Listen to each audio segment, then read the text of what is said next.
శరీరంలో వేడిని తగ్గించి నిమిషాల్లో చల్లబరిచి ఒక గొప్ప మెడిసిన్ చూపిస్తాను చూడండి. అదే బార్లీ జావా. ఒంట్లో వేడినే కాదండి, యూరిన్ ఇన్ఫెక్షన్స్ కాకుండా చేసి కిడ్నీలో స్టోన్స్ ఫామ్ అవ్వకుండా చేస్తుంది. అలాగే చెడు కొలెస్ట్రాల్ని కూడా తగ్గిస్తుంది అనమాట. ఇలా చాలా ఉపయోగాలు ఉన్నాయండి. ఉదయం పూట ఖాళీ కడుపుతో తీసుకుంటే మంచిది. ఒక్క గ్లాస్ చాలు. ఒక బార్లీ గింజలు తీసుకొని 2-3 సార్లు శుభ్రంగా కడిగేసిన తర్వాత ఒక బట్ట పైన 10 నిమిషాలు ఆరబెట్టి ఒక మందపాటి ప్యాన్లో వేసి లో ఫ్లేమ్ మీద 15 నిమిషాలు బార్లీలోని చెమ్మంతా పోయి కలర్ మారి క్రిస్పీగా అయ్యేంత వరకు వేయించాలి. ఇలా గోల్డెన్ కలర్లో వేగిన తర్వాత ఒక ప్లేట్లో పోసి పూర్తిగా చల్లారిన తర్వాత మిక్సీ జార్లో వేసి గోధుమ రవ్వ మాదిరిగా రవ్వ పట్టుకోవాలి. మెత్తగా పిండిలా చేసుకోకూడదు.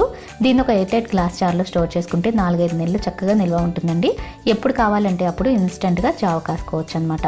జావ ఎలా కాసుకోవాలంటే 2 టేబుల్ స్పూన్ల రవ్వని చిన్న బౌల్లో వేసి 1 కప్పు నీళ్లు పోసి కలిపి పక్కనుంచుకొని స్టవ్ మీద ఒక గిన్నె పెట్టుకొని ఇందులో 2 కప్పుల నీళ్లు కొంచెం ఉప్పు కూడా వేసి మరిగిన తర్వాత కలిపించుకున్న రవ్వ కూడా పోసి 10 నిమిషాలు లేదా రవ్వ సాఫ్ట్గా ఉడికేంత వరకు ఉడికించుకొని దించి పూర్తిగా చల్లారిన తర్వాత గ్లాస్లో పోసుకొని సర్వ్ చేసుకోవడమే.